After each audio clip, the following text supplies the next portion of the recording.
Welcome back to another episode of Metamorphosis, status symbols, miseducation, and the destruction of the black middle class. It is so wonderful to be back here with you, brother. It's been a heck of a week, a lot of progress, a lot of change. And that's what it's going to be Yes. forevermore with us on a great level. I just want to welcome you on in, brother. Let me just open up the screen so they can see you because seeing is believing. And we just had a brief conversation that was Yeah. so positive. You're such a positive brother. You're such a light. And we come here every week for the same light that you shine out so brightly. And it keeps me charged. And when I know that what I'm recording and what I'm doing, Brother Metamorphosis, and everybody here who's going to be in the show and in the chat room, it motivates me because I know we have a standard to keep up. And I'm never going to disappoint you, brother, and the folks that are here with us. Talk to me, brother. The floor is yours. Well, first of all, I want to congratulate you, man. And see, if you're going to be, I'm talking about appropriate jealousy, if there's such a term, that experience, first of all, I want to congratulate you, brother, and Mrs. Scurv. You know, you are inspiration to us. And when you see someone actually accomplish and do the things that you've heard them speak about, actually like prophesy, and then actually do it, walk in it. And I thought about, the spirit of Muhammad Ali and how much you love Muhammad Ali Oh, yeah. and how that spirit lives in you, brother. And we're so very, as I was telling you, we're so very proud of you because many times our brothers in particular, like you, that put everything on the line for our people, and they talking about somebody hanging on a cross, okay? When you have been, put through this by we know who, and then you come out as the quasar you are, it's just very inspiring. So I Thank you just want so to much. congratulate you on that. Thank you so much. I'm honored by those words and by what you just said. And thanks It's for not sharing it easy. with us. Thanks for sharing it with Oh, us. yeah. It took me Oh, 3 yeah, days to definitely. get through it, but I did. Well, you know what? That's only the beginning because I'm always going to, wherever I go, the good, the bad, the ugly, you're going to feel like you're there. There's no TV show or live stream that's got, I Right. put it through my phone and I'm going to walk with it right in front of me. Whatever I see, you see. Whatever is coming through around the corner unexpected, we will experience together. And I will go in different parts. And worse when I start driving and I can go out any time of day or night, just go right in the middle of things. Trust me, Yeah. the best is yet to Yeah. come. It'll be spontaneous, eye-opening, and very much real. Yeah. Well, and the thing, the energy that our people possess, it just heightens everything. Mm-hmm. It just, when you see that, I think that was a historical record, right? A historic record of people being sworn in Ghana, right? Yeah, 524. Yeah. Yep. That is so it immediately took me back to your birthday and the eclipse. Because see, we missed so many things when Nature was Yes. our greatest teacher. And that's a subject for another day. I could go off on a big tangent on that. But we're gonna have to talk about this one day, brother. And Yes, whenever you're ready. okay. So today I'll just kind of walk into this a little bit. I decided that every opportunity I get with our people, and particularly when you afford me this opportunity, that now I must present the real truth to our people. And then, after that, it's not up to me. Right. Right. And we're moving into a new energy vortex where we have to examine. This is why it's so important for us to examine our past, or what we know as the past, but really the journey and the steps that we have taken, because it's all connected, to focus on us. We spent much of our time focusing on things that we know that already exist.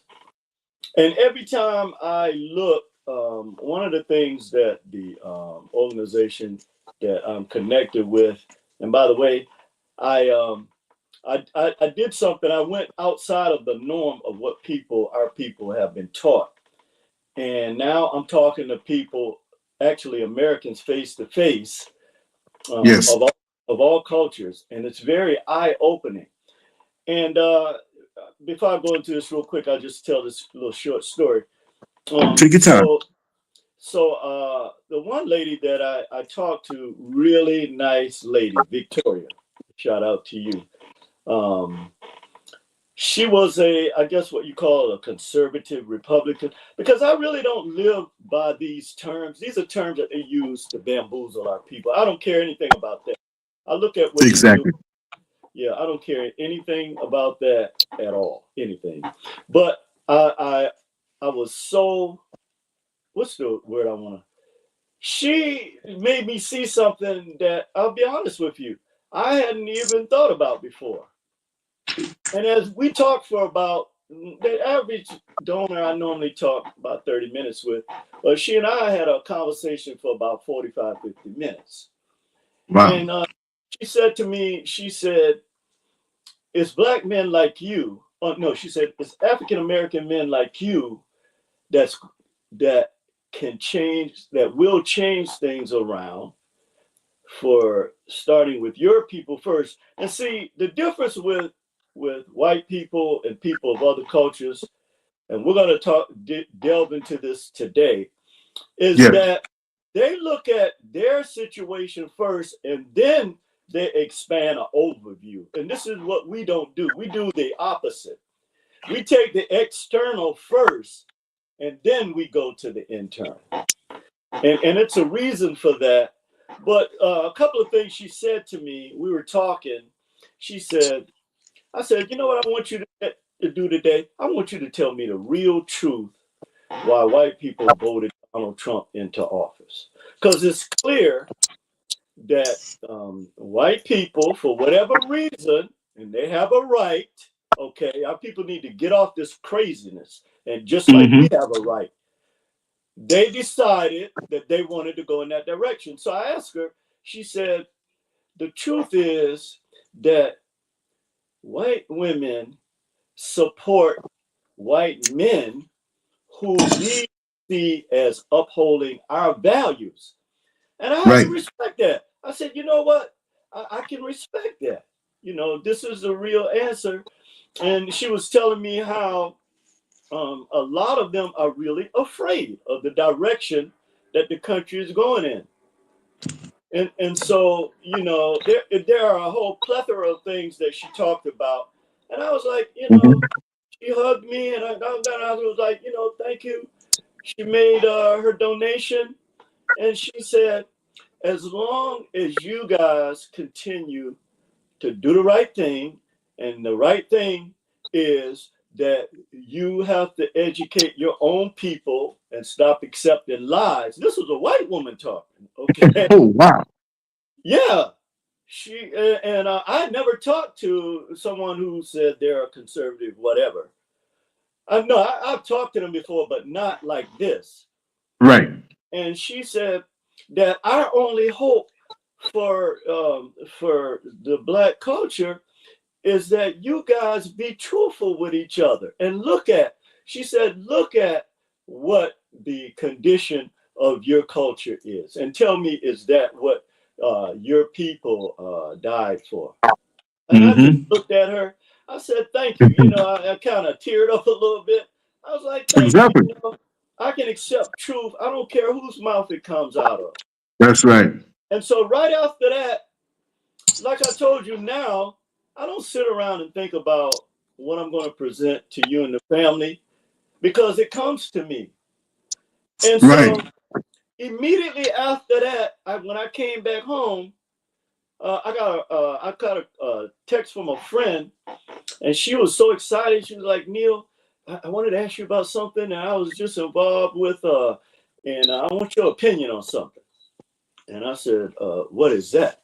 She said, how do you feel about the Black bourgeoisie? I said, oh, how do I feel about them? I really didn't give it much thought. Right. As we'll see today, we're talking about a whole different manifestation from that was birthed out of our people and our experience with Europeans. So I said, you know what? I'm not going to answer that question, but I'm going to go back and read Dr. E. Franklin Frazier's book on the Black bourgeoisie, and then I'll give you my answer. She said, okay, Neil, I knew you wasn't going to tell me nothing now, but you go ahead and do your research and then make sure you call me back. And That's brother, right.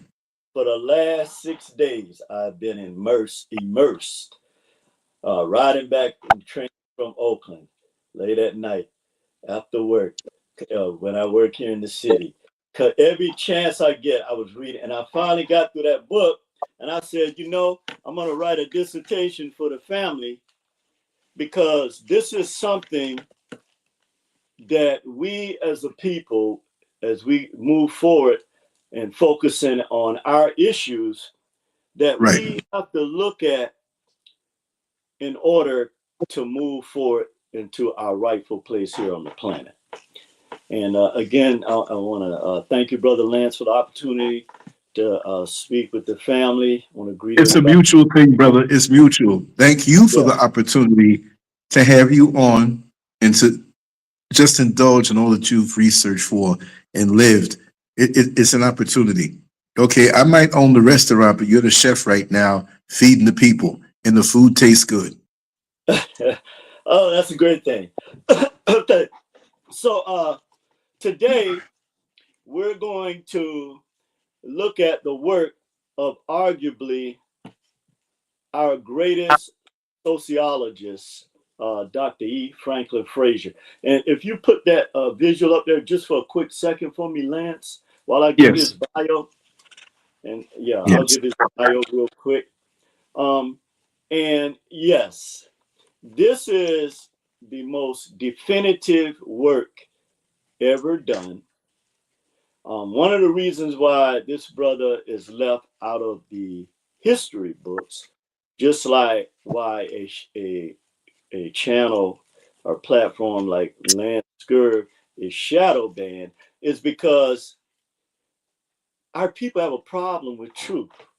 I'm finding out so much more. It's not really white people that's blocking us, brother. That's right. It's not. That's all right. That's right. So, like I said, and I would come home, I'd be hungry before I could even get anything to eat. I was going to sleep at 1 o'clock every night and getting up at 6:30 every morning. And I said, I'm going to get through this. I am going to focus on something that our people now, since they're attacking, and which they should be, the Department of Education. We're going to focus on what is important for our people. The thing that about Dr. E. Franklin Frazier was, as always, our people reject when we hold up a glass, a mirror in front of ourselves. Thank the family for the kind words. Then we are able, like, we quote narratives and don't even live by them. Know the truth and the truth shall set you free. Well, after the day, you're going to know the truth, and we're going to look at why we find ourselves in the condition that we're in today. Dr. E. Franklin Frazier, bio, an American sociologist and author. He is best known for his groundbreaking book, Black Bourgeoisie. In 1948, Frazier was elected as the first Black president of the American Sociological Association. Now, people need to stop for a minute and understand and comprehend something real quick. It is that in 1948, for a Black man to be voted as the president of the American Sociological Association, that has great significance.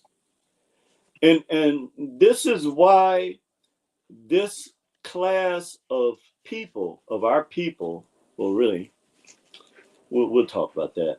But this is why they rejected him, okay? And we're going to get into that today. But He has published numerous other books and articles on African American culture and race relations.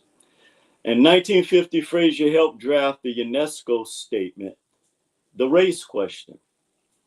Frazier wrote a dozen books in his lifetime, The Black Bourgeoisie in 1957, which is a critique of the Black middle class, in which he questioned the effectiveness of African American businesses to produce racial equality. And for those that don't know, UNESCO is United Nations organization that focuses on educational, scientific, and cultural organizations. So today, okay, brother, thank you.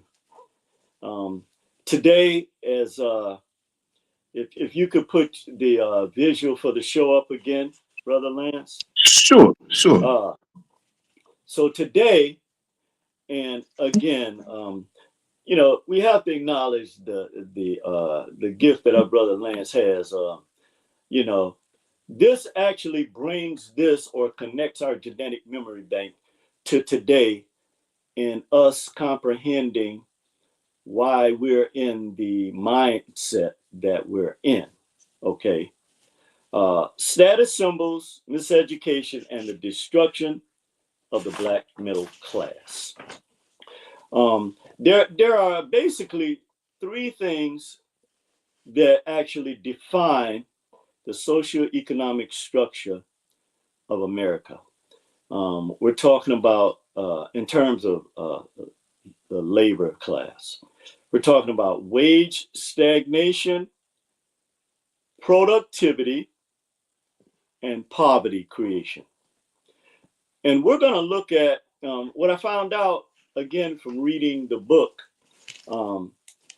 again, that we're going to look at a 40-year period between 1979 and 2020, which is really kind of solidifies all of what Dr. Frazier talked about in this groundbreaking work.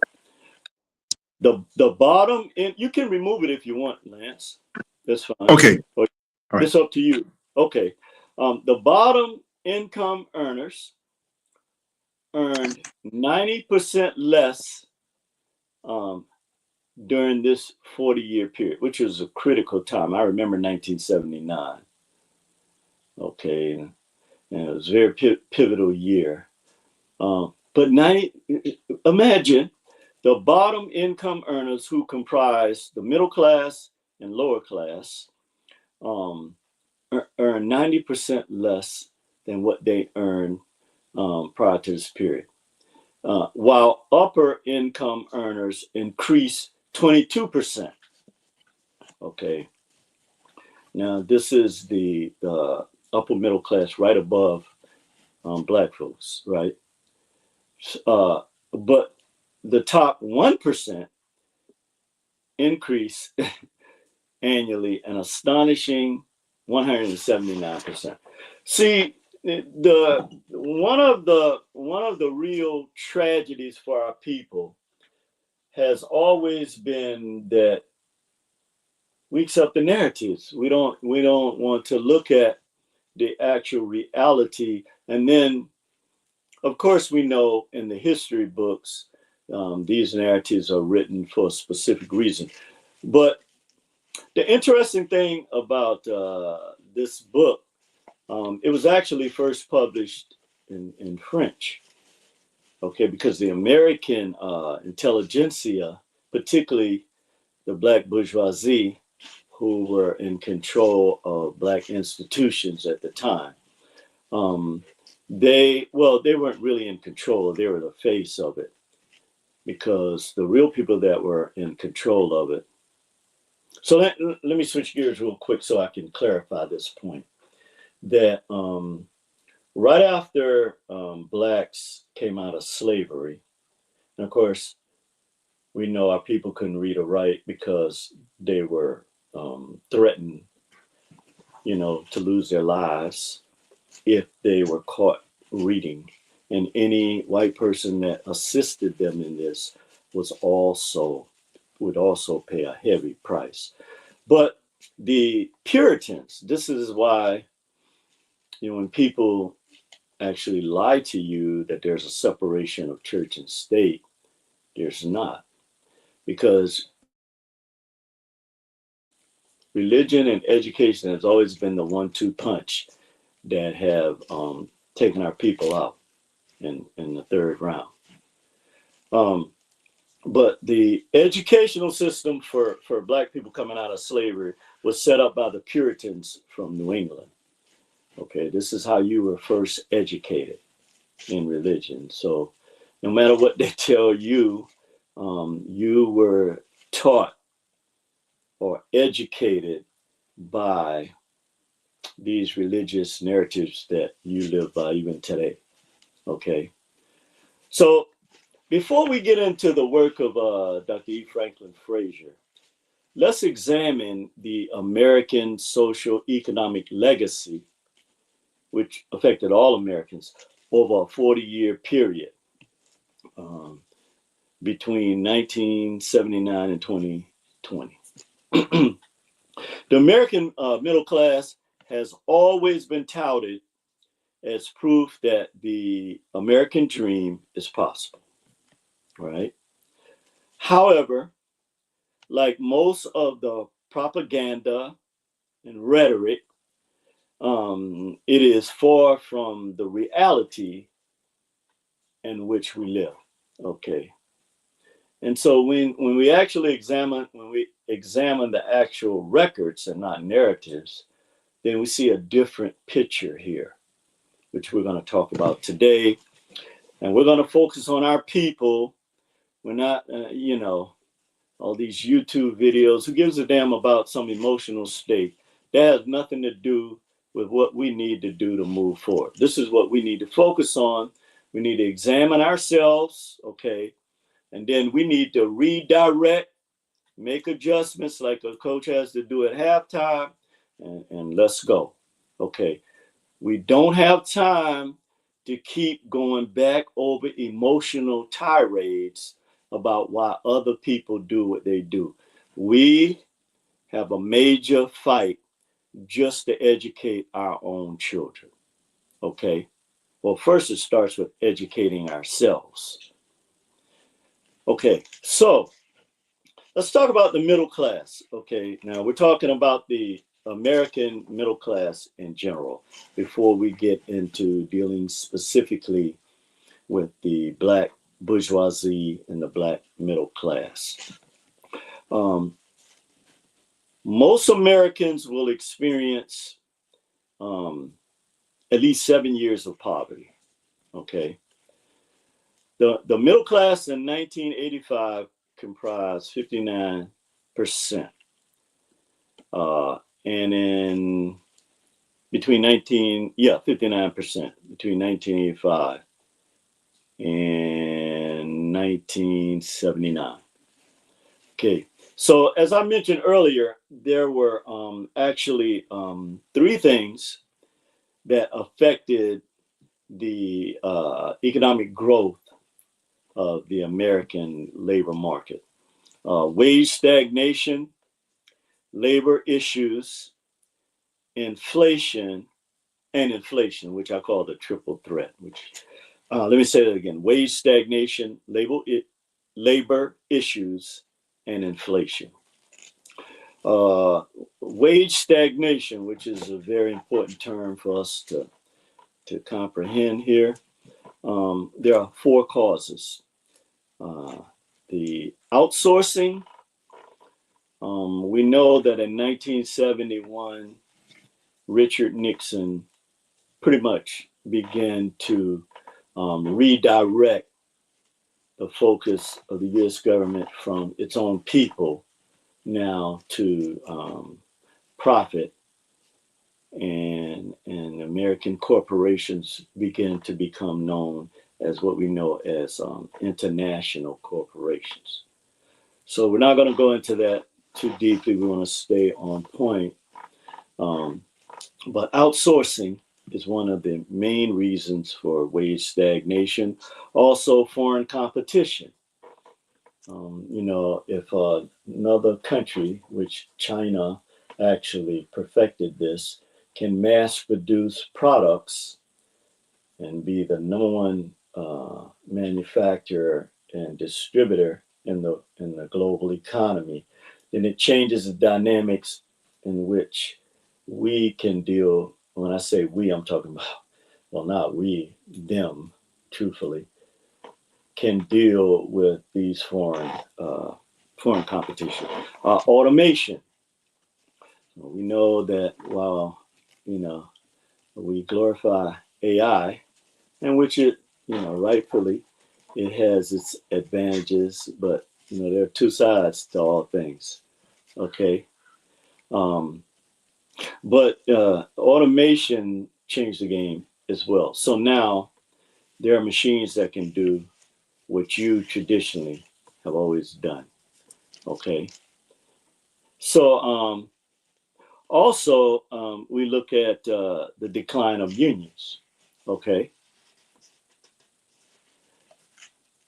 the decline of unions because unions actually were so.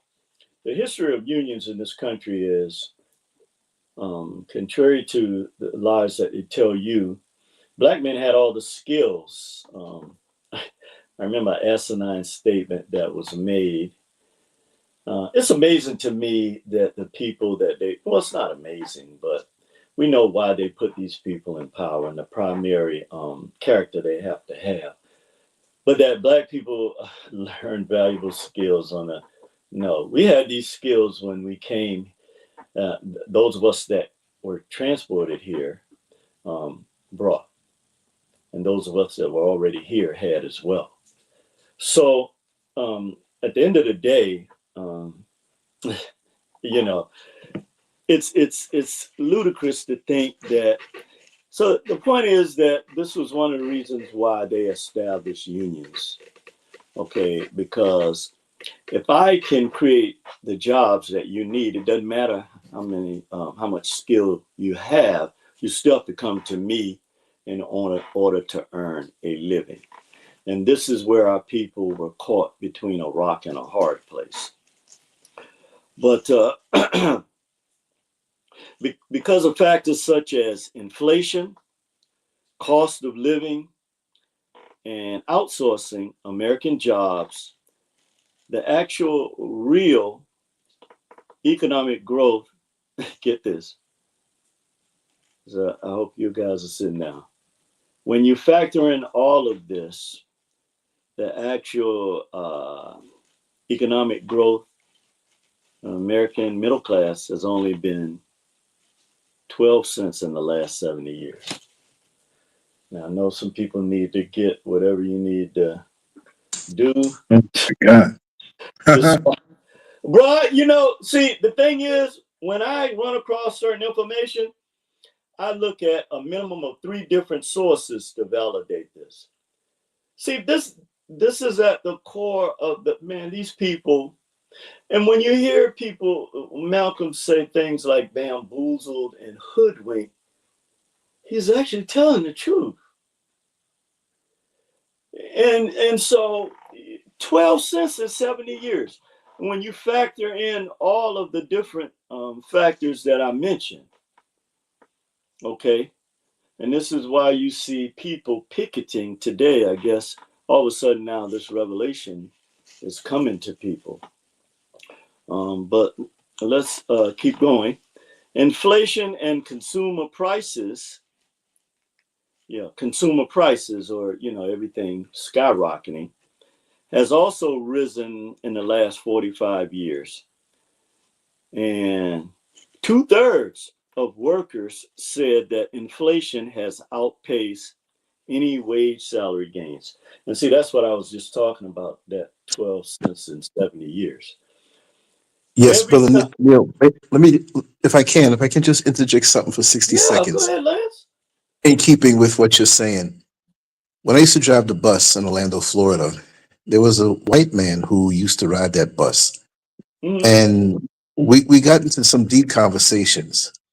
And it comes out that he was a statistician, a guy who worked in corporate America, who he was paid to check statistics, compare things, trends, upward trends, predict trajectories, different Mm-hmm. things like that. And this is before, he was an older man at that time. This is Mm-hmm. 2016 when he made this statement to me, because he did his thing back in the 70s, early 70s, and part of the 80s. But because he was blackballed in corporate America Mm-hmm. across the board, because he was pretty big, he had a pretty big name and he was much in demand. He Okay. did like freelance for companies, but he was always on retainer. It was some Okay. unique thing. The guy was a brain. And so the Wow. one thing, and I'll end it after this, the one thing he told me in 2016, he said, and I've repeated this several times on the show, that Uh-huh. the 2016 dollar is only 13 cents of the 1973 dollar. He's correct. So yeah, I'll end it on that. But we used to be able to buy more groceries and more things with 25 or $50 in the supermarket. And now, yeah, you can get more dollars in name, but what about the buying power of that dollar? It's weakening. Go ahead. The floor is yours, Absolutely. back here. I just wanted to say that, brother. Thank you. That is I'm glad you brought that up, because see, sometimes when people hear statistics, they'd be like, oh yeah, well, whatever. But at the end of the day, what he's saying is absolutely correct. Okay. And these are the types of lies that have been perpetuated by the upper class, that have kept Black people.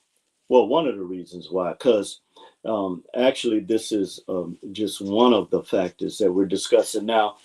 But when we get into Dr. E. Franklin Frazier, we're going to deal with the nuts and bolts of why Black people are in the social economic condition that we're in today. Because he took the gloves off, okay, which is good. I'm glad. And rereading that book, it just took me back to the first time I heard about him, and I actually got my hands on that book. And I ain't gonna lie, it changed my life. It really did. In terms of what I wanted to do and how I wanted to approach getting this done. But Americans are working more hours, but getting less of the bottom line, or like they like to say, getting less bang for their buck. uh, U.S. production and hourly compensation growth. Now, this is also based on that statement he just made. This will actually shed light on that as well. U.S. production and hourly compensation growth. Okay. Um, Between 1979 and 2020, U.S. productivity growth was 61.8%. Okay, during this 40-year period, the productivity was off the charts. In other words, the American populace was producing at a rate that was, way beyond um, what the hourly compensation was. So during this same period, the U.S. workers' hourly wage grew only 17.5% during this 40-year period.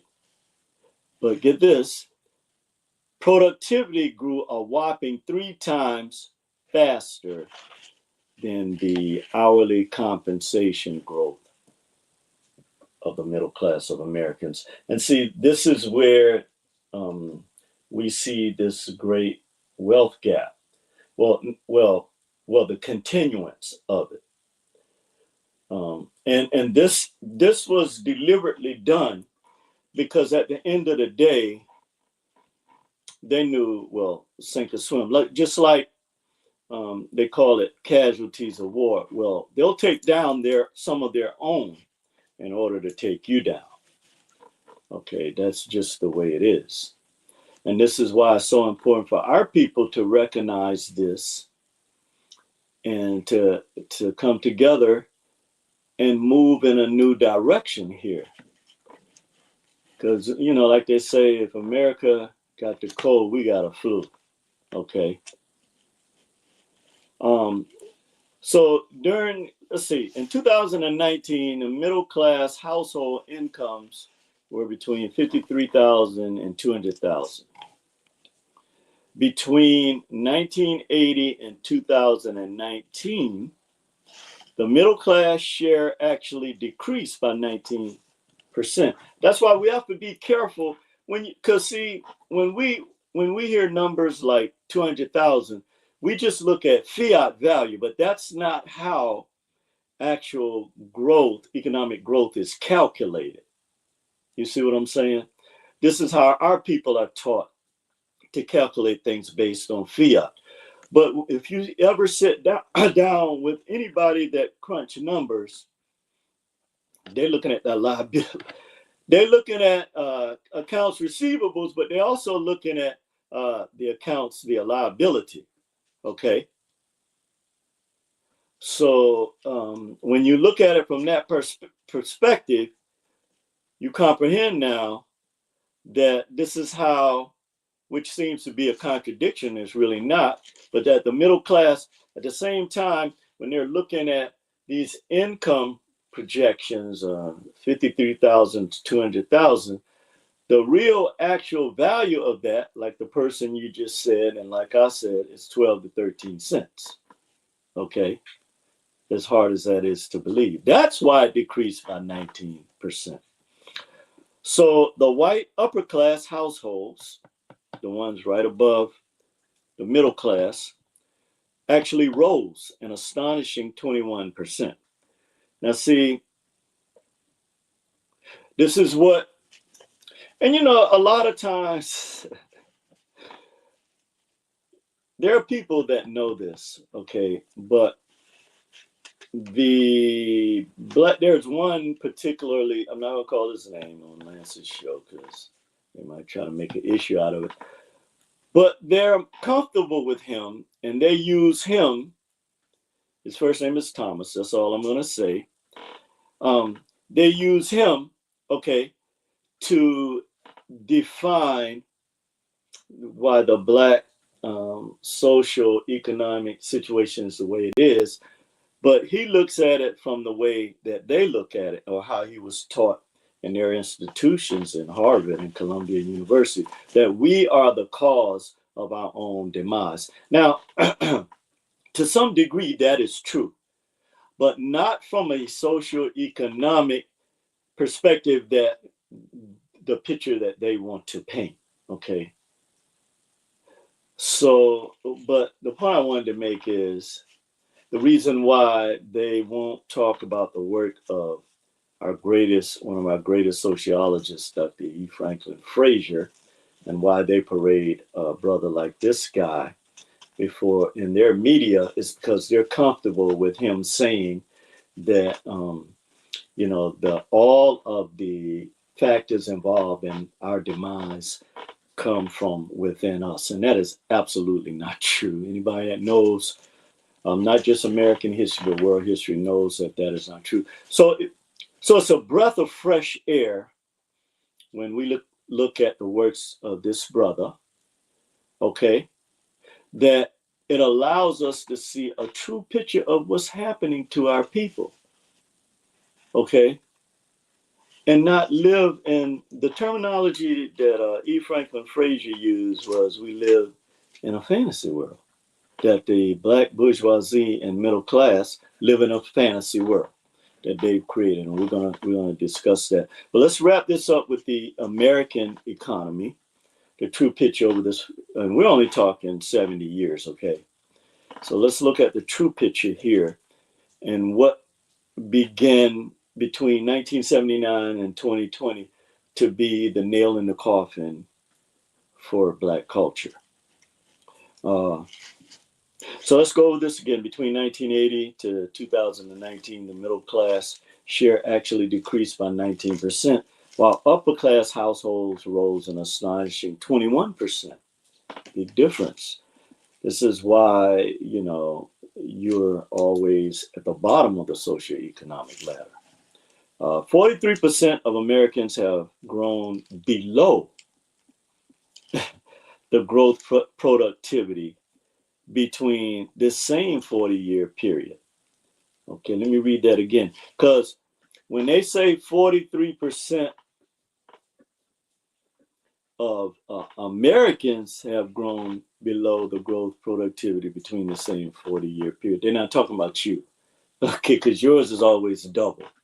So we're talking about 80% of our people are in this condition that they're talking about.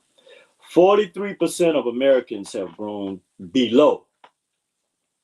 So while you have all this status and all this stuff, and these people you worship, that ain't the truth, okay? And let's see. During the same 40-year period, housing costs shot up 190%. That's why you see all these people with tents everywhere. 190% housing. After you deliberately crash the housing market and the economy, and then get bailed out. But the American people didn't get bailed out, which includes you if you want to think of yourself as an American. And then college tuition rose an unbelievable 260%, which is absolutely crazy. And first of all, they're not, So the things that are being taught to the children of this upper class has nothing to do with you. And this is what keeps the aristocracy of the American upper class solidified, because they're going to learn things that you don't learn, okay, that is actually going to continue to fuel international corporations. And finally, and so this 260% increase for college tuition practically shut the door on our children in terms of gaining any type of college education. Okay, let's make that clear. And finally, outsourcing American jobs outside of the country for corporate profit has all but dismantled the middle class American in America. When you add in labor shortages, massive corporate layoffs, and the selection process or job competition now is based on minimum wage complicity. Why they'll bring millions of people that will be complicit when it comes to wage selection. Okay, this is why one of the real reasons you're being X'd out or replaced. And then we also, as we said earlier, factor in automation and decline of unions. You have 2024 America. And finally, in 2018, just 6 years ago, 1/3 of the people living in the U.S. didn't have $700 in emergency cash if an emergency came up. So that is the true picture that you don't get to read in the history books, because the thing is to keep the rah-rah going, the cheerleading going, and keep you hyped up. But today, we're going to examine Dr. E. Franklin Frazier's work, and we're going to see why this legacy that we inherited, what the origins of it is, and why we continuously perpetuate these things. So as the title said, Brother Lance, if you put that title back up there again, I know I'm making you work today, brother. Oh, no, no, no. Oh, Thank you. man. It's a pleasure, and it's just a matter of the fingertips, brother. It's the Yes, easiest thing sir. in the world. Well, actually, you know, you can do it through telepathy. So, as we look at, although we're going to be discussing a time period that was, you know, before the period we're discussing right now, and I'm going to take my hat and coat off because we're getting ready to get down in the trenches here. You That go. this is the actual reality of Black people, and again, the work of our great sociologists, one of the great minds in the world, not just in America, who, by the way, was opposed by the same Black bourgeoisie class, this same bourgeoisie class. His work was opposed, but interestingly, outside of America, the European scholars and also Latin scholars gave rave review. What did you say, Lance? Oh, gave rave reviews to this work and was instrumental in getting it published here in the Americas. So let's do a quick little introduction here, and then we're going to dive right in. The middle class. And this is all from the book. It took me 3 days to actually decipher and write this down for the family, because we need to talk about this, okay? The exclusion of the middle class, according to E. Franklin Frazier, middle class Negroes from participating in the general life of the American community has affected their entire outlook on life.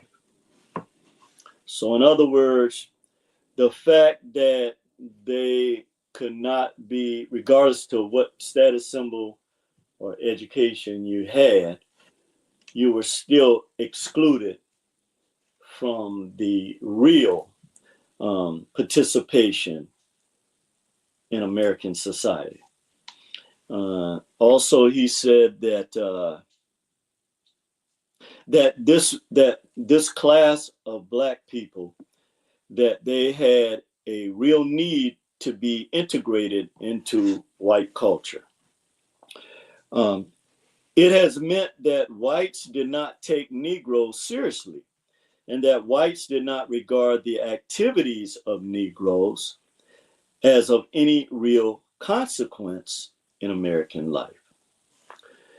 It has been rendered to encourage a spirit of irresponsibility or an attitude of play or make believe among them. So, in effect, what he's saying is that because we were excluded from, you know, primarily being accepted in white culture and in the aristocracy, then we created this fantasy world, okay, like we do today, that is based on status symbols or, you know, your level of education. He also went on to say that that the exaggeration of wealth amongst our people, amongst this Black bourgeoisie class, always, you know, superseded anything else. This idea of, so he gave the example of Black teachers who at the time were making roughly around $10,000, went out and purchased homes that were $40,000. Okay, so you know, while you're being told that the acquisition of this actually raised your status, it actually had the opposite effect. Okay. So we attach this emotionalism that we learned on the plantations to everything we did. So this was a symbol of wealth. It was an exaggeration of wealth. Okay, because out of that $10,000, you probably actually, after you factor in the cost of living and everything else, actually had about 6,000. So so this is Dr. E. Franklin Frazier talking. He said, once the writer heard a Negro doctor who was prominent socially say that he would rather lose a patient than have his favorite baseball team lose a game. This was an extreme expression of the relative value of professional work and recreation among the Black bourgeoisie. At the same time, it is indicative of the value which many Negro professional men and women, including college professors, placed upon sports.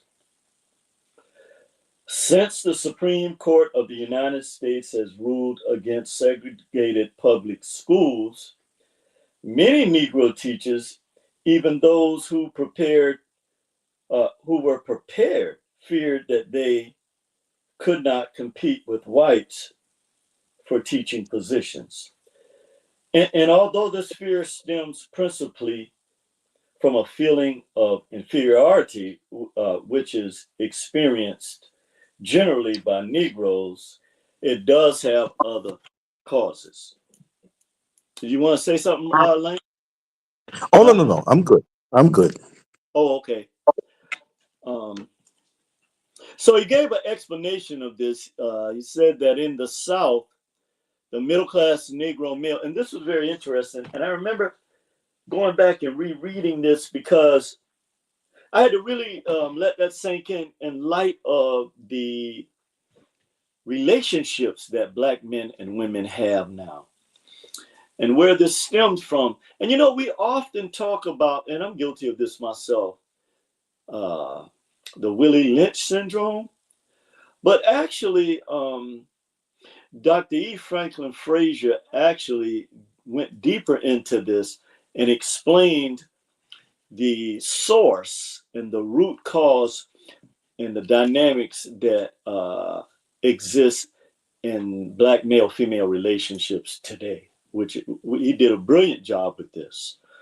So he said in the South, the middle-class Negro male is not only prevented from playing a masculine role, but generally, get this, he must let Negro women assume leadership and in any show of militancy.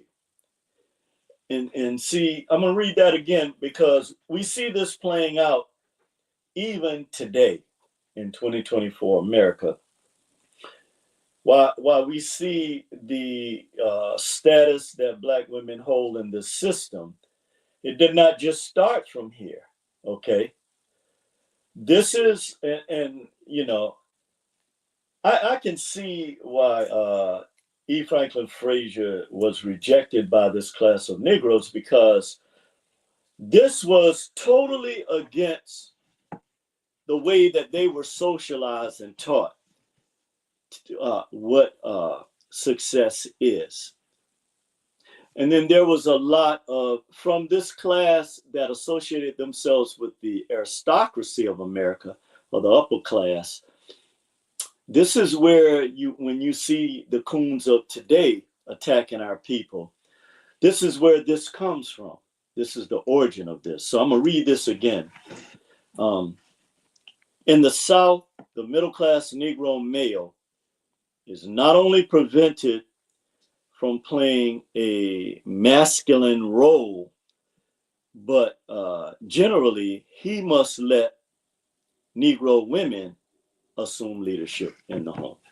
Now let that sink in for a minute and the ramifications of that. Also, this acts upon his status in the home, where the tradition of female dominance, which is under, yeah, it's hard, we can't read your own writing, huh? Underlying mistake among Negroes has ascended to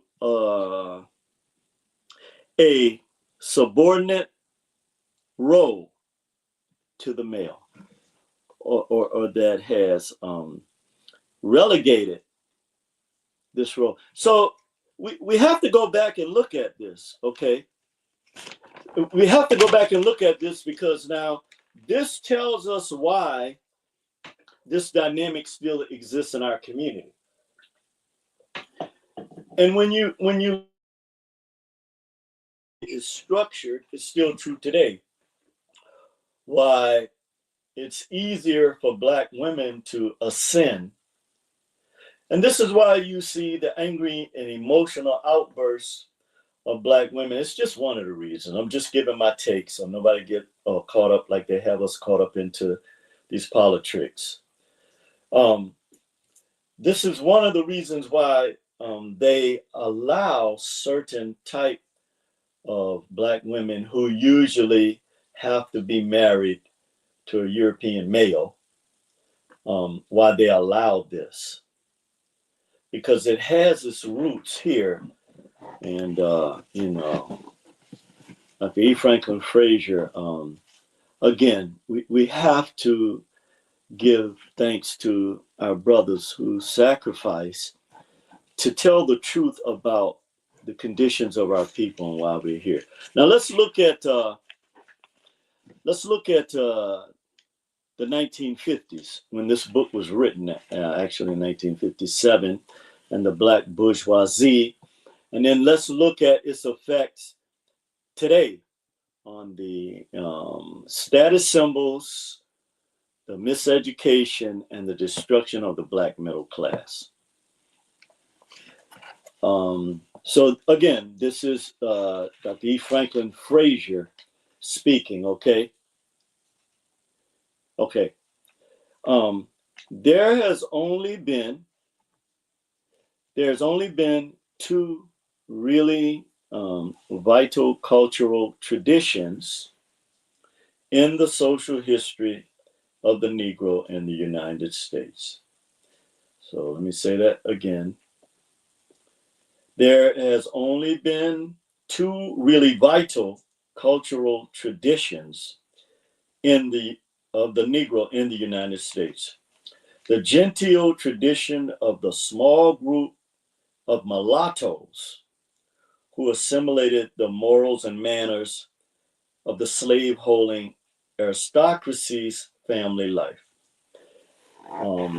So I'm gonna read that again, because this is a very critical statement that was made here by Dr. E. Franklin Frazier. Very, very critical statement made here. But also this explains what Malcolm meant by the house Negro and the field Negro. Okay, this explains this really, because I don't think we really grasp the totality of what he is saying here. Okay, so there are only two really vital cultural traditions in the social history of the Negro in the United States. In the genteel tradition of the small group of mulattoes, which we're going to talk about right now, who assimilated the morals and manners of the slave-holding aristocracy's family life.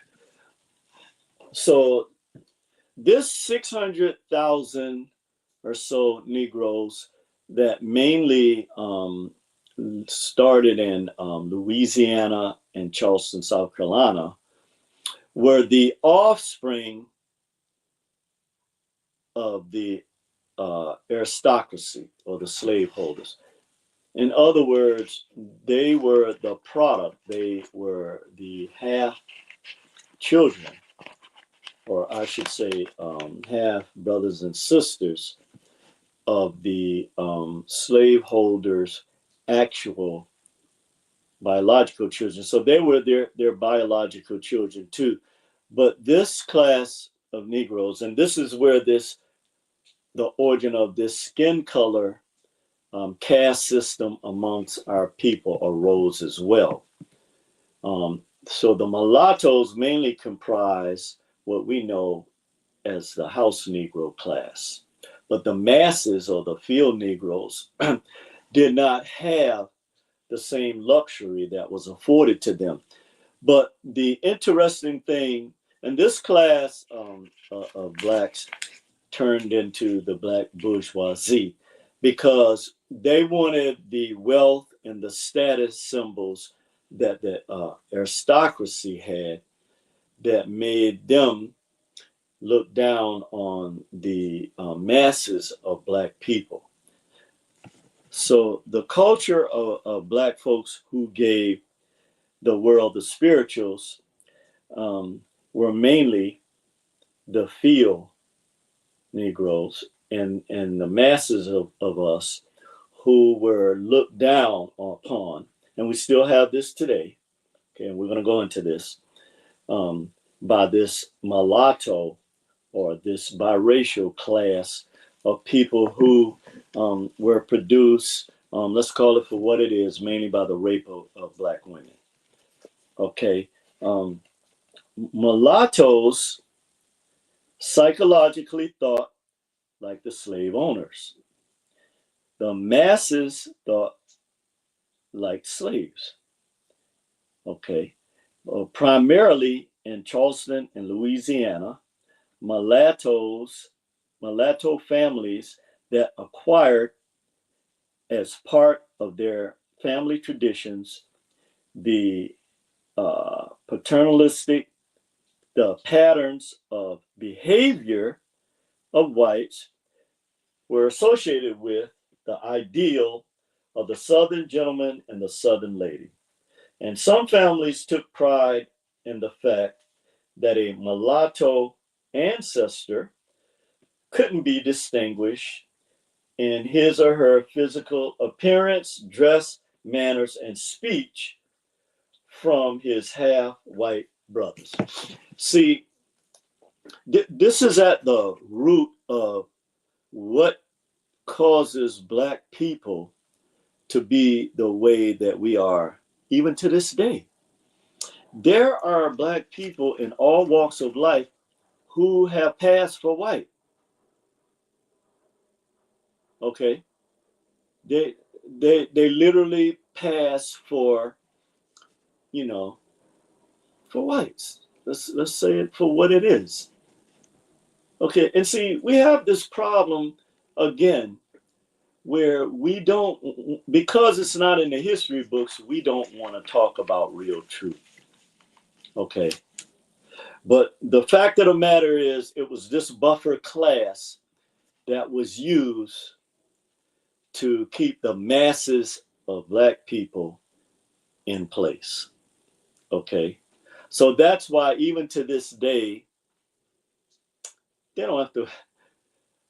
don't have to deal with you directly. They can deal with this class of black people that were indoctrinated and miseducated against their own people. They can just deal with them and they'll carry out the assignment. Okay, let's look at this a little further, because now this is where like E. Franklin Frazier, he really went in on this because he was actually banned from certain circles. And this is not the only book that he wrote. I remember when he wrote the book on Black family history and how this contributed to a lot of the sufferings that we have in our community. So let's go in more on the book here. I wrote a lot of notes, and we're going to discuss this because, again, you know, we know what the problems are.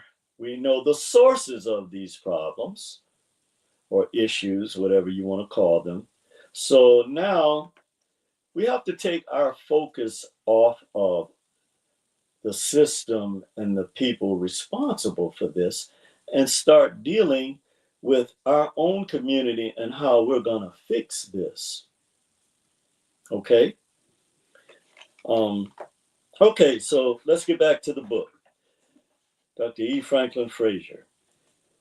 They were exceedingly self-conscious, they meaning the black bourgeoisie class or the mulatto class, self-conscious of their culture, which consisted of the enjoyment of English and in Louisiana, French classical theater and literature and music.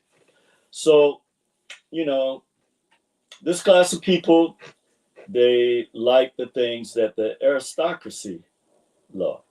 Classical music, the literature during this time, the romanticism of certain, you know, class and achievements of the upper class in America. So this class of people felt like they were, you know, entitled to this, that this was their heritage. Okay, while at the same time looking at the masses of Negroes as, you know, under them or subhuman. All right. A new culture that merged in the African culture and the languages of their slave owners also emerged in our own people. From the beginning, the Negro had to learn the language of his masters, and there was no chance to preserve their original languages except for some isolated areas of coastal South Carolina and Georgia and the neighboring islands. The character shaped from this was based on the woman being the head of household, like we just discussed.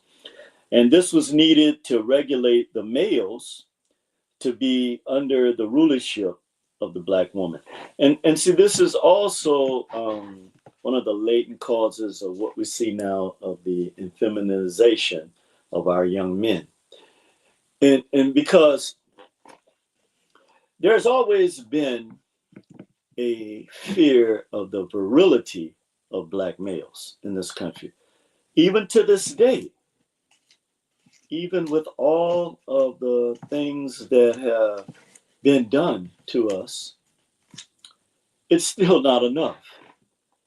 And this is deep because one of the things that is clear about this is you're going, again, we see this unnatural system that was created to go against the creator creatrix natural system of having the male subject to the female in terms of a patriarchal society.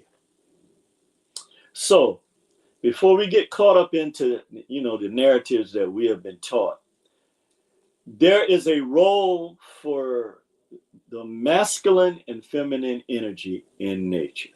Okay, there is a role. It doesn't mean that one is greater than the other, but when you put it in the context of a system that is designed to debase the natural function of a male and a female, then now you're talking about creating a psychology, okay, or creating archetypes in the subconscious minds of a people that will absolutely destroy them in terms of their images of each other. So let's look at this a little closer. So he also said that the character shaped from it was based. Okay, we read that part, but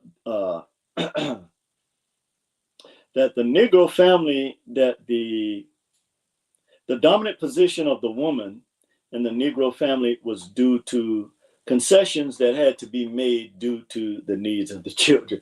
Now, when they talk about that, they're talking about the fact that if the woman is in charge of the family, then the man naturally is going to feel defeated or demasculated. Okay, that's a natural feeling that comes with this. And so imagine the diabolical plot that had to be put into motion to change the dynamics of nature, particularly when it comes to you. And this has a ripple effect even to this day. But the point he was making was that they would use the fact that the Black woman was responsible for the children, because in their eyes, women were responsible for children regardless, whether it's white women or Black women, but certainly Black women, not only responsible for their children, but responsible for the children of the aristocracy. Moreover, when the folk beliefs of the Negro are studied, it is difficult to disengage the African elements from European folklore and practices. And those folklores and beliefs, which are in a product of the American experience. The talk culture of the Negro, the folk culture of the Negro was associated with the church, which has been the most important institution in the rural communities of the South.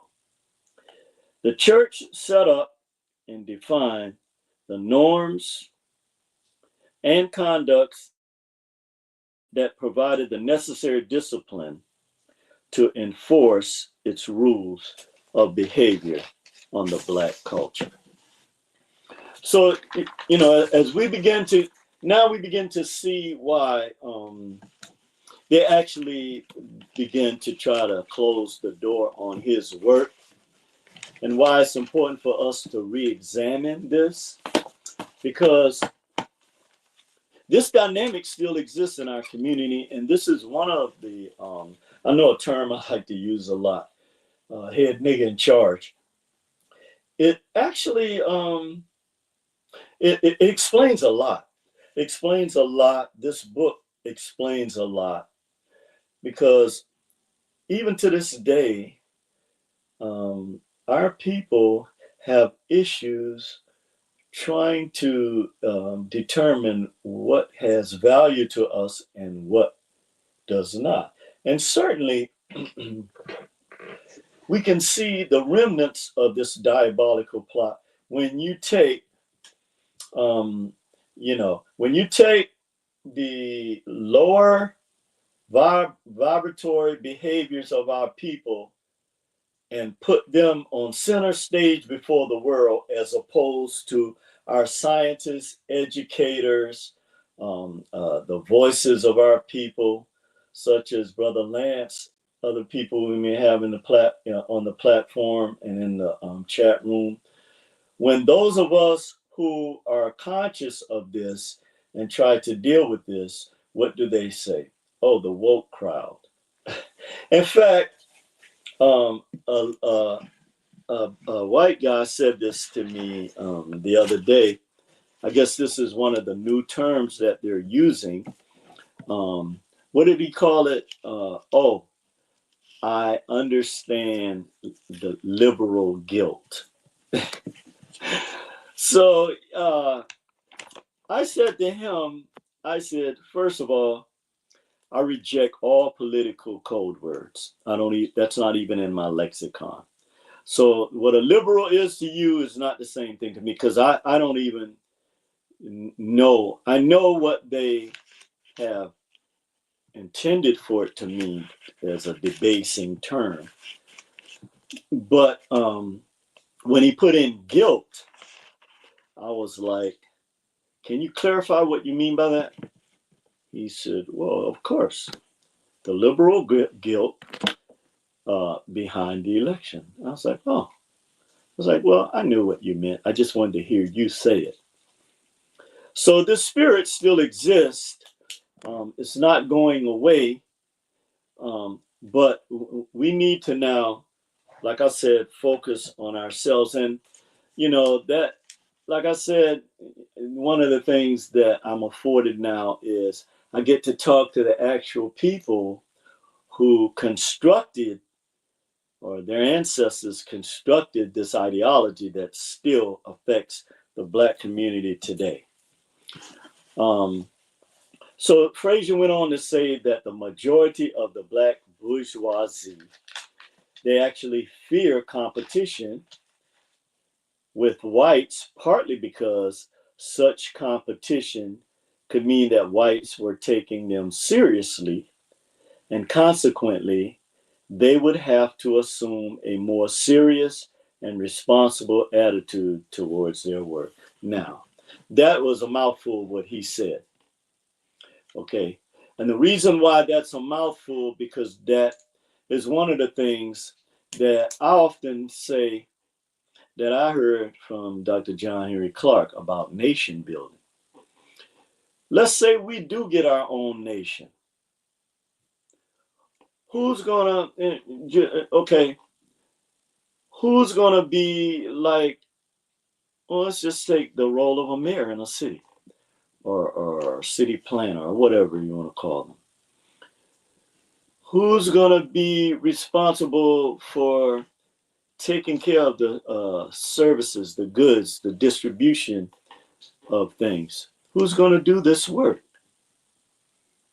So what he was saying was that, and this is even true today, I have to admit, this book is a foreshadow of what we are actually living out in the Black community today. It is amazing. Okay, and we're talking 70 years here at the least, in terms of its effect, destruction of the Black middle class. But he was saying that, because we always are focused on playing or partying, then, and to use it in today's terms, that who would assume, we didn't want to assume the role of this. And so that's why this class of people would rather have the status symbols than to compete for their own. Also, he said that while knowing that the Black bourgeoisie could not compete with whites generally, it reveals the Black bourgeoisie's contempt for the Negro masses, who, contrary to what you've been taught, always fought to change this oppressive system that they lived in. Always. Okay. The masses of people, always of our people, fought like hell against this system. Okay. But this Black bourgeois class always had their knee on our necks. Okay.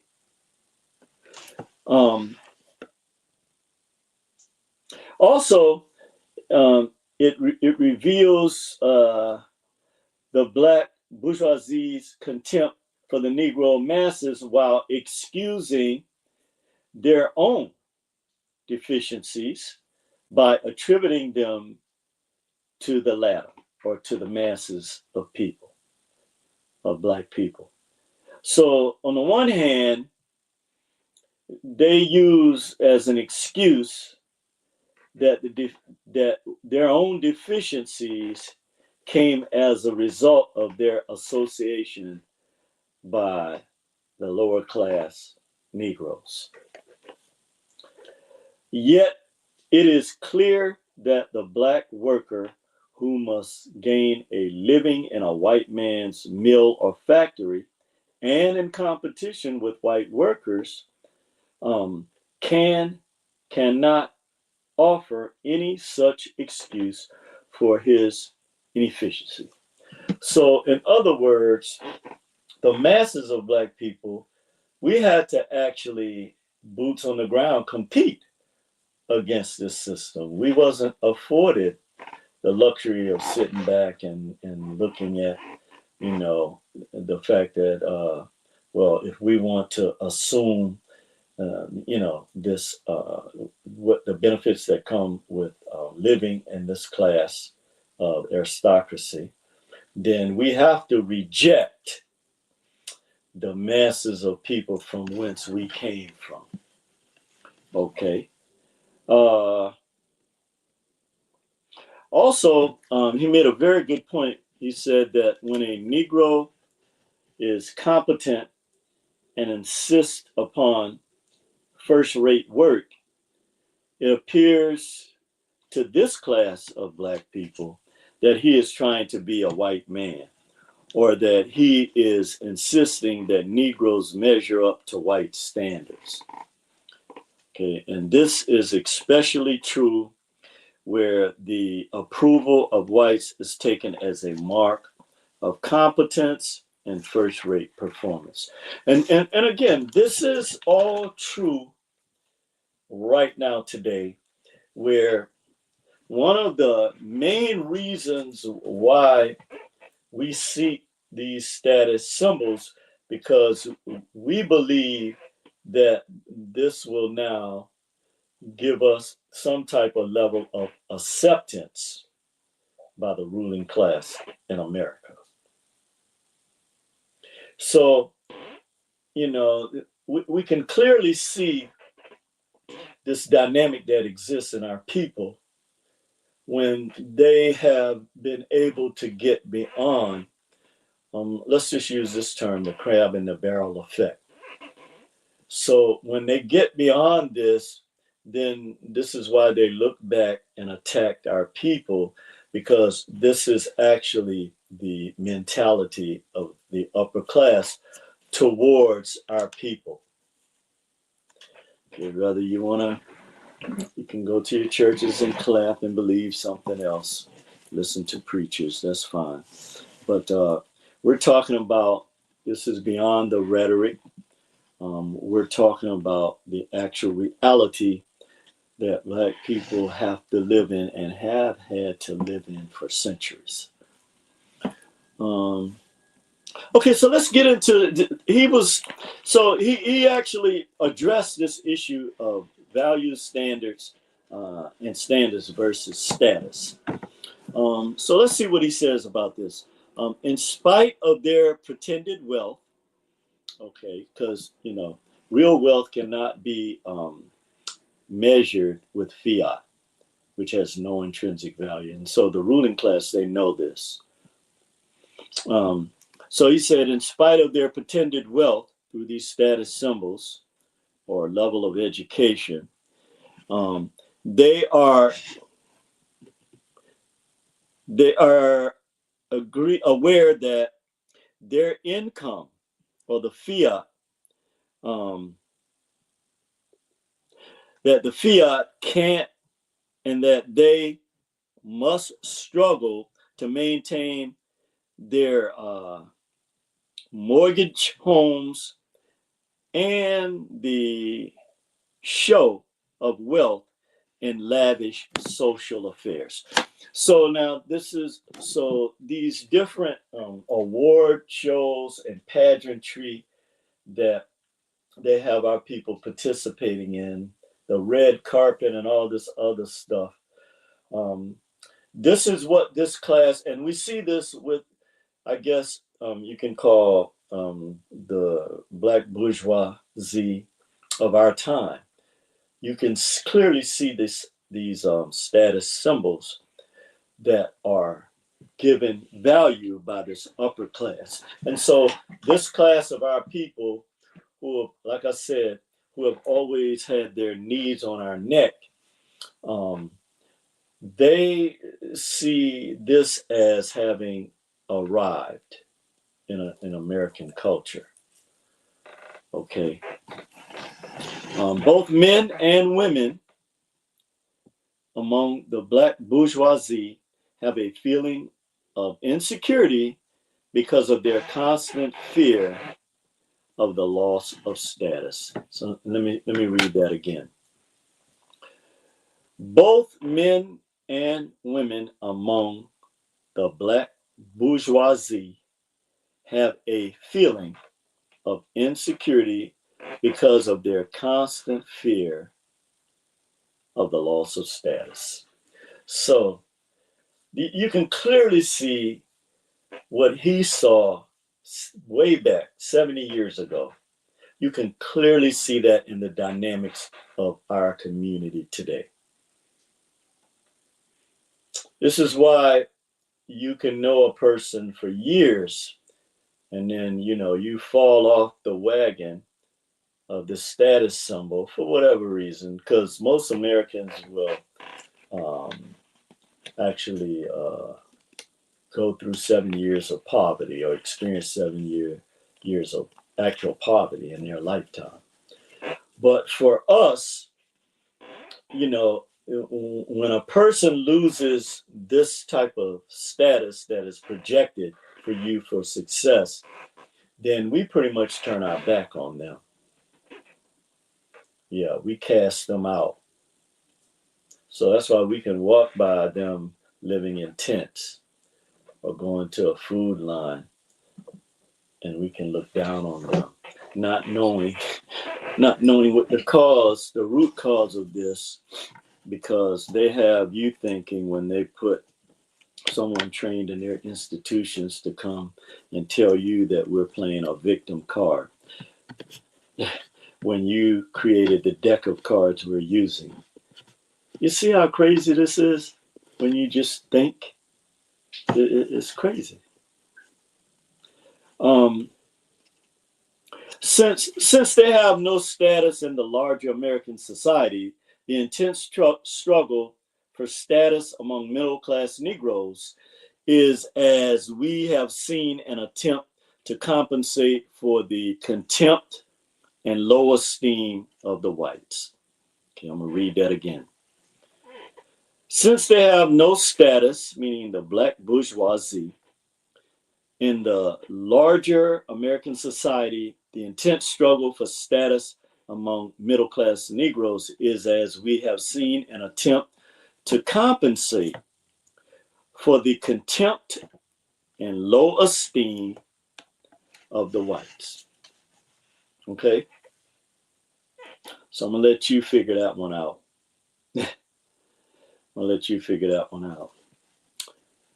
Therefore, great value is therefore placed upon all kinds of status symbols, including cars, clothes,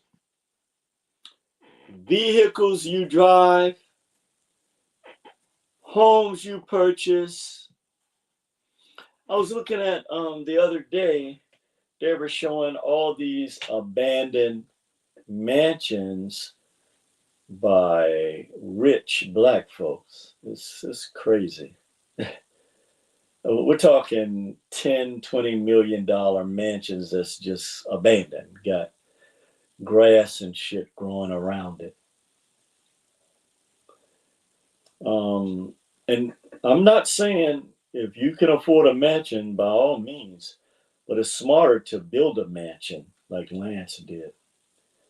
It's smarter to do that than to, take on this mass economic burden that these banks put on our people because we want to have status symbols. Okay. And to this day, I'll never pay another car note. I'll goddamn walk, ride the train, the bus, or whatever until I have enough money to go to an auction and buy one outright. Okay. like my last video. So I'm not going to be caught up. There are things that are much more important. The use of this fiat that we slave for. There are much better things, ways of compounding it and getting some value out of nothing, even though it's only 12 or 13 cents of value. Starting to get the picture now. Yeah. Okay. So great value was placed upon all kinds of status symbols, academic degrees being at the forefront of this. So our people were miseducated in terms of what real wealth is, how these status symbols. I was reading the other day, what's his name? One of the richest men in America. What is his name? It'll come to me later, I guess, when the Craychus is ready to tell me. But he drove the same car for 25 years. In fact, his children didn't even know they were rich. They lived in a 3-bedroom house until they got in high school and started noticing that people treated them differently. And one day they went home and they asked him, they sat down with him and their mother and said, "What is going on? Why are people treating us this way and saying that we're rich or wealthy?" And then I think it was the mom that explained to them what was going on. But he didn't exhibit any outward status symbols that you can look at. And that's why some of these same white people you laugh at that you think don't have no style, you'd be amazed, their ancestral value, okay, or their real wealth. While you around here with degrees and status symbols, you've been bamboozled and hoodwinked. So this was at the core of why now this anger towards E. Franklin Frazier emerged. And he was telling the story how he was invited to speak before a prominent black sorority.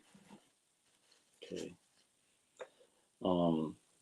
But when the black bourgeoisie got word of it, they shut it down. They was like, no way. He is not going to speak, and we don't want him here. But again,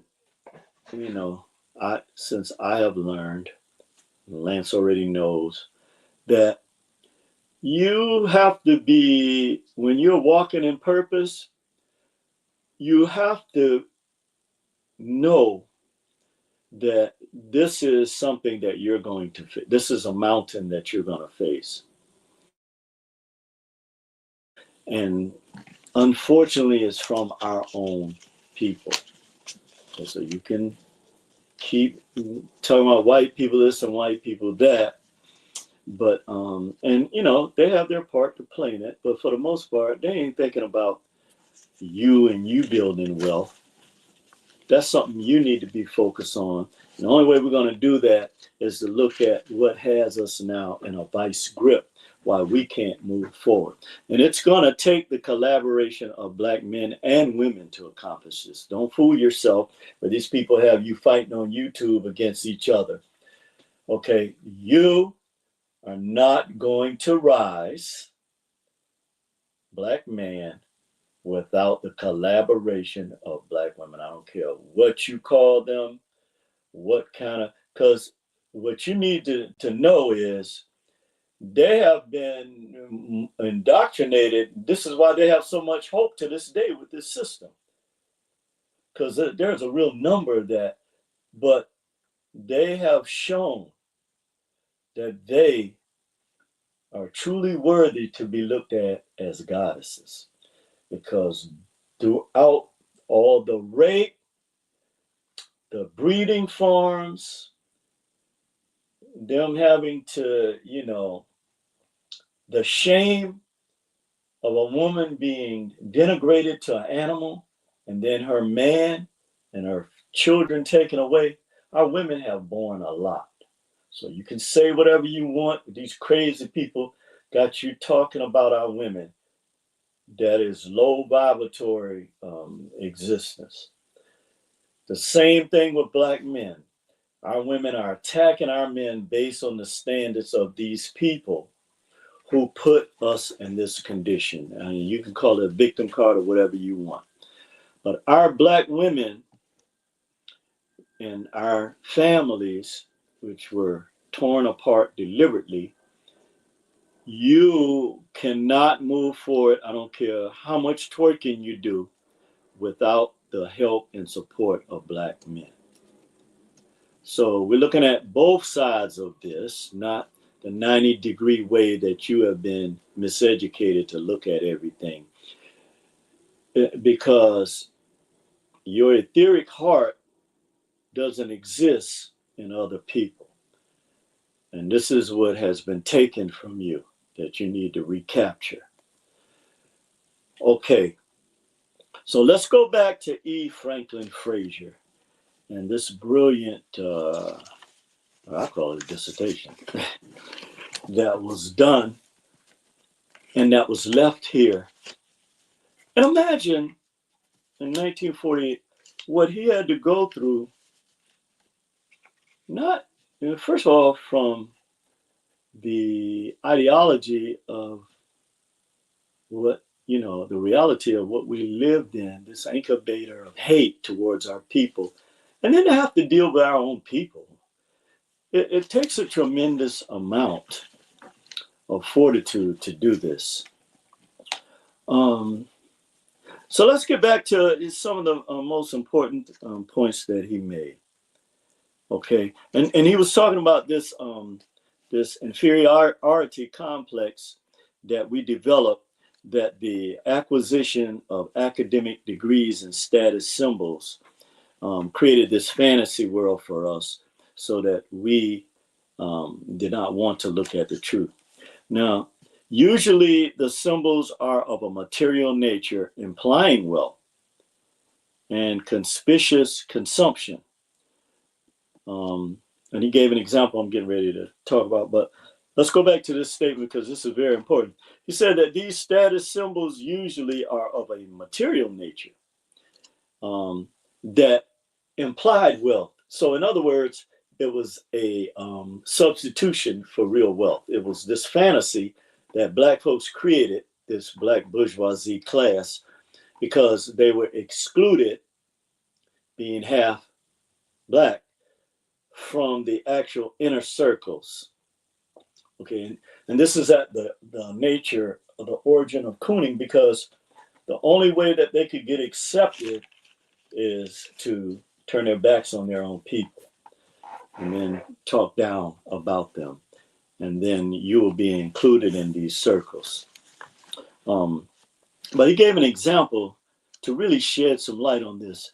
He said that sometimes Negro doctors do not attend what are supposedly scientific meetings because they don't have a Cadillac or some other expensive vehicles. So you see, this educated class of blacks, or black bourgeoisie, this middle class, he would not even go to a scientific seminar or meeting, something that would help, move our people forward in terms of the information that was being deciphered, because this type of information was not allowed to be taught to the masses of people. But here you are in this position where you can get this and bring this back to our people to help their growth and development. Here you are, you don't want to even go to the meeting because you don't have a Cadillac or an expensive car. So in today's world, I guess the status ultimate status symbols for as a vehicle is a Lamborghini and a Rolls Royce, and a few other expensive vehicles. And again, you can buy whatever you want to buy. We're just talking about the social, psychological effects of this way of thinking that this black bourgeoisie class passed down to the masses of people. School teachers wear mink coats and maintain homes beyond their income for fear that they may lose status. That's what I was talking about. The school teachers at that time making $10,000 and purchasing a $40,000 home, not knowing, knowing how you're going to pay for it, first of all. And this repossession game is a real game. It's a real serious game. And finally, he said about this, that the extravagance in social life generally is due to an effort not to lose status, but in an attempt to overcome their fear of loss of status, they'll often be beset by new feelings of insecurity. So, as we wind down here, we see the actual transference or the transference of our social, economic, and psychological, socioeconomic and psychological status during this period of time. And we still have this dynamic today where our people are judged off of their material possession. We still have this dynamic today. If I go somewhere with a $5,000 Imani suit on, okay, and I'm going to be treated differently in a Rolex. I'm going to be treated differently than if I walked in there with a hoodie. And, I like to wear, I like to be comfortable, man, and sweats, you know what I mean? You're going to be treated differently. That is a reality. And this is where our people have been miseducated. And this is from one of the areas I was reading in the book, keeping other blacks down. This is the origin of this. This is very, very important. And you see, the real tragedy of this is that you don't know what. So you could be interacting with somebody, and I remember seeing on YouTube, I think this guy was a multimillionaire. He would do little tricks where he would pretend to be a homeless person. And he would ask people for money to get something to eat. And some of the interactions was amazing. But at the end of the day,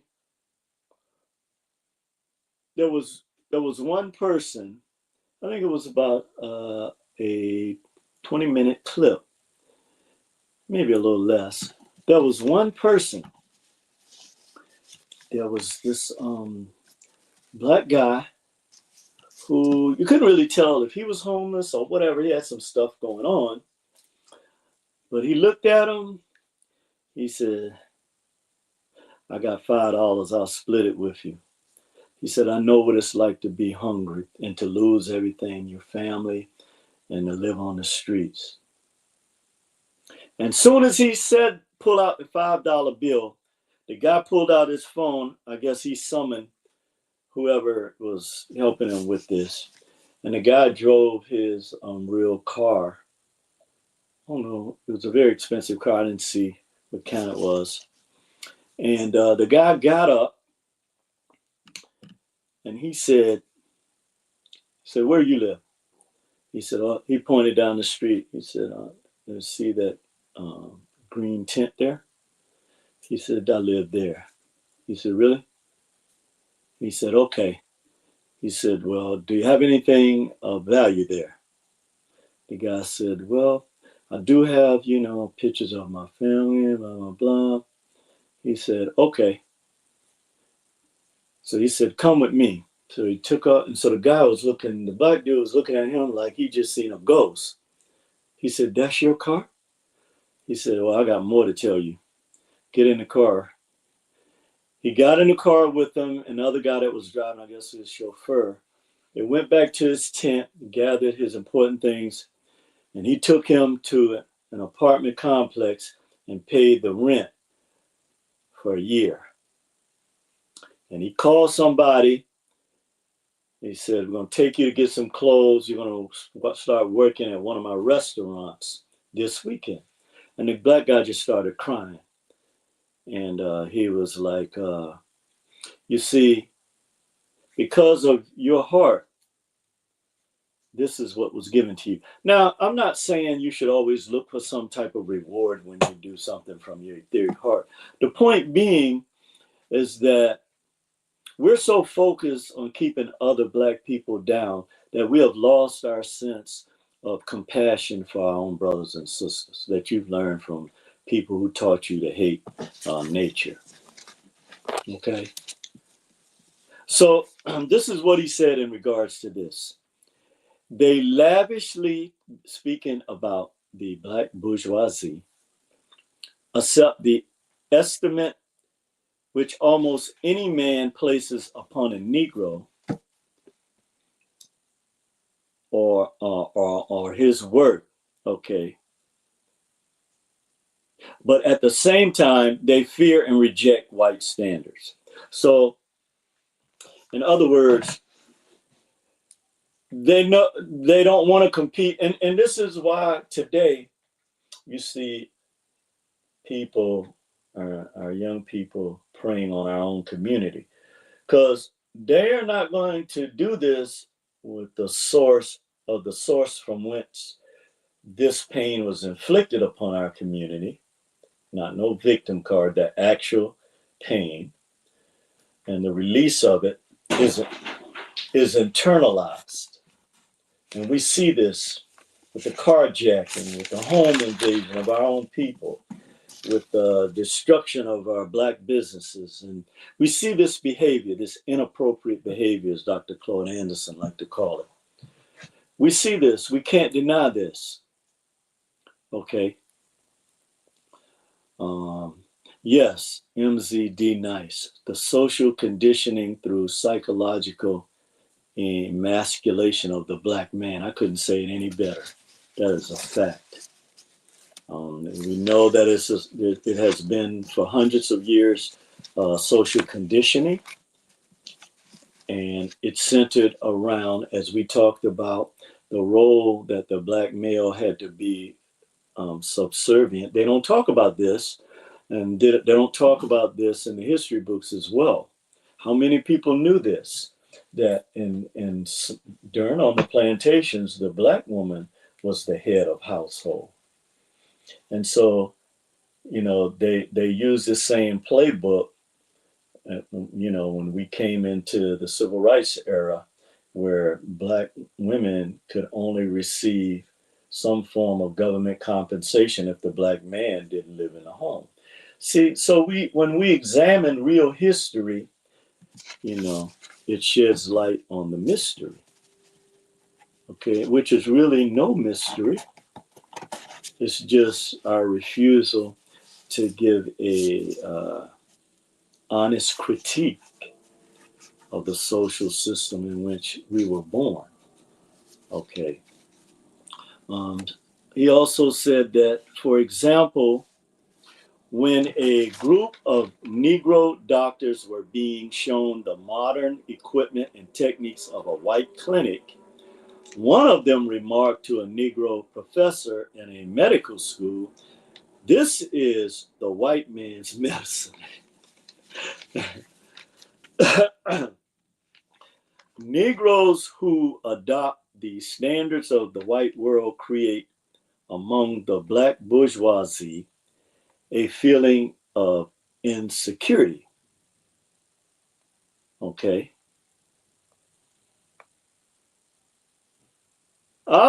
Thank you, Broderick Enoch, Warren Buffett. Exactly. Warren Buffett. And you know how I found this out? I actually, for about a year, I actually worked for a company, a major corporation, in their warehouse. At the Lance, you remember this period? It was doing the C19 thing, when the solar business was almost shut down, and I had to work at night in a warehouse. And I'm not going to put the corporation's name on the platform. It's a major corporation. And Warren Buffett, thank you for that. And his children didn't even know that they were rich. He had no outward status symbols to show this. And here we're talking about one of the top 3 richest men in America, and also one of the richest men in the world. He owns a multi-international corporation, which I worked for one of them. So right here in San Francisco, 4 years ago, when that C thing hit. So let's get back to some of the last remarks he made in this brilliant work. Negroes who adopt the standards of the white world create among the black bourgeoisie a feeling of insecurity and often became the object of envy and hatred of this class. So let me read that again. Negroes who adopt the standards of the white world create among the black bourgeoisie a feeling of insecurity and often become the object of envy and hatred of this class. And finally, a couple of statements he made that was really very, very important in terms of the origin, the root cause of this. He said the root cause of the emotional attachment of the Negro to its greatest institution, the church, in these religious folk songs, the Negro attempted to find meaning for his existence since he was regulated to less than a human being. But in his religious emotional attachment to this institution that was necessary at the time for our people to find meaning in their own existence, and at the same time, an escape from his tragic fate. And this is where this concept was born in terms of the Savior or Moses or Soter ideology was born out of. Because when they say, you need to go back and listen to, some of the information in regards to plantation life. When they were singing Swing Low, Sweet Chariot, they meant that. Because the pain and suffering of what they had to live through every day and the anguish and the physical threat, okay, and toiling on those plantations from can't see morning to can't see night. This is something that affects our people to this day. Okay, and this is what created this need to have these people that we look as saviors rather than building from the ground up, the grassroots. Because to be honest with you, it doesn't matter who is at the national level in terms of your predicament. Okay. because we still have not done the fundamental things of nation building. Okay, we have not done that. And this prophecy that Dr. E. Franklin Frazier, we thank you, brother. I give the last couple of statements you left us. But certainly we can see that in our people, we see this in the release of our people in terms of wanting attention and doing anything to get that attention, even if it means to give our people garbage or to denigrate our people. But lastly, the folk tradition of the Negro, like the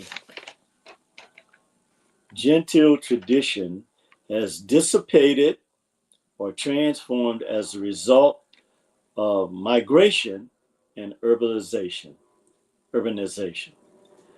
which during the wandering, as he called it, our migratory, because again, our people was like, the hell with this, we're not going to stay in this condition.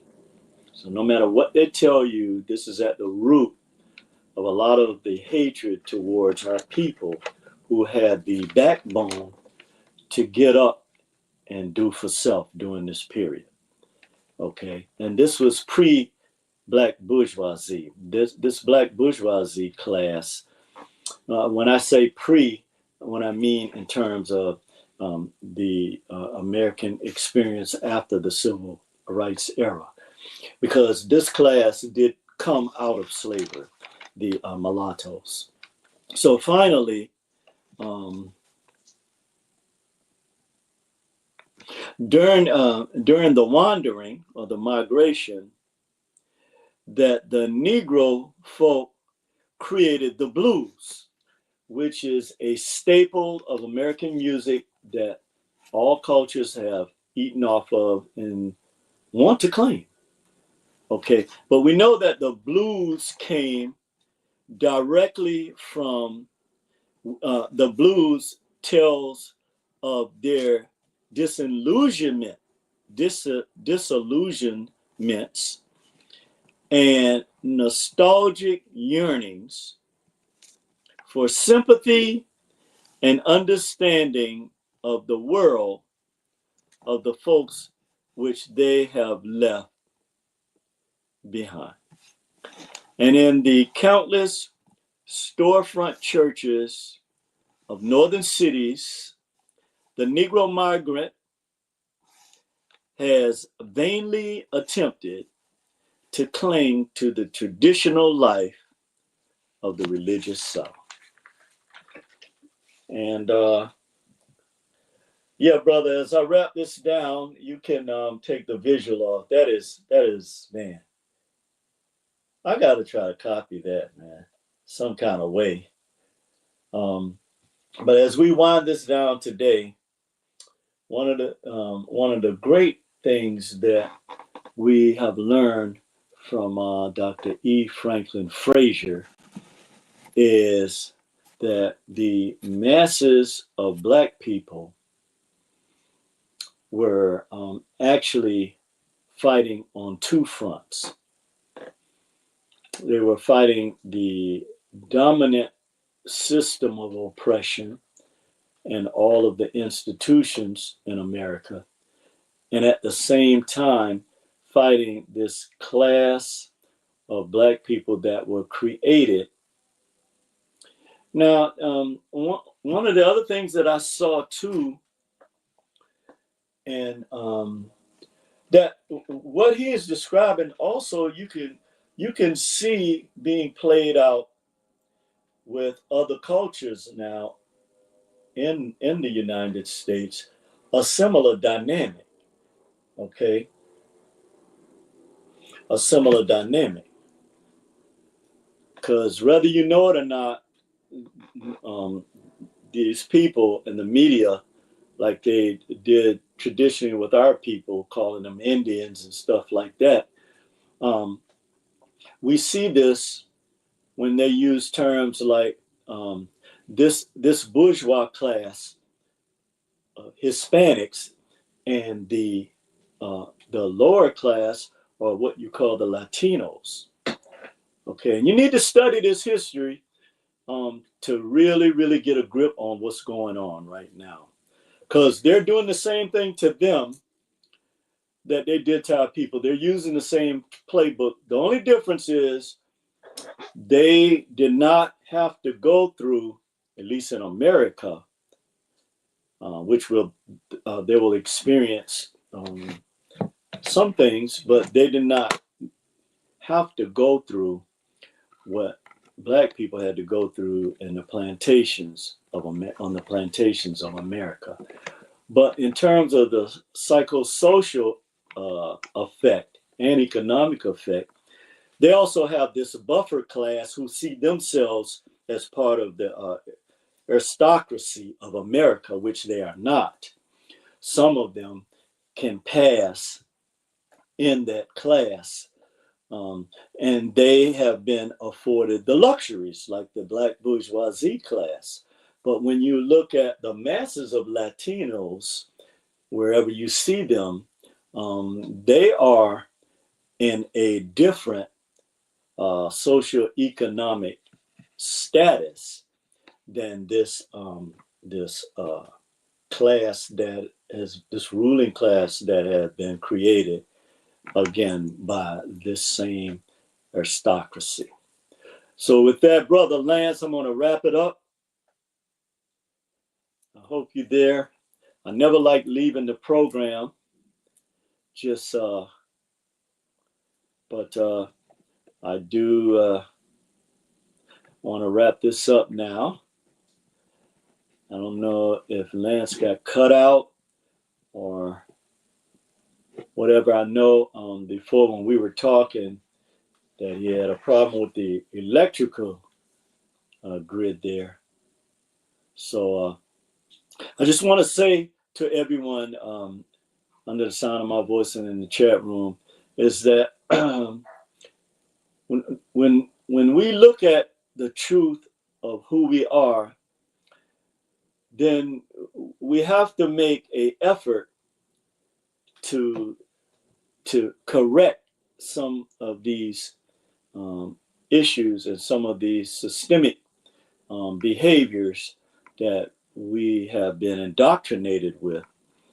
And we have to be truthful with each other. And we have to start with not using status symbols to define who we are. Okay. I didn't say you can't enjoy the trappings of your hard work. But as you can see from the work of Dr. E. Franklin Frazier, that this is a dynamic that was created deliberately to destroy our people. So peace and blessings and love to everyone. And I hope to have something to present to you next week that we will also deal with the things that we must confront as a people now. So peace and blessings to you.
Hello, this is Martha. Actually, today I got to meet my friend Lance. Yes, I got to meet my friend Lance. This is my first time meeting him in person, and he's a very kind man, seriously. I do talk with him on phone, on WhatsApp, but I've never got to meet him. But today, he's just extraordinary. He's very, anything you want to know about life, anything you want to know about just human, anything you want to know about life, please. YouTube, Telegram, Instagram, Twitter, all the social media channels, you got to find him there. He's very inspiring. He's very positive. If you want anything positive about life, please subscribe to LanceScurv. And then every day you got to see different videos, different talks, different topics about life. See you.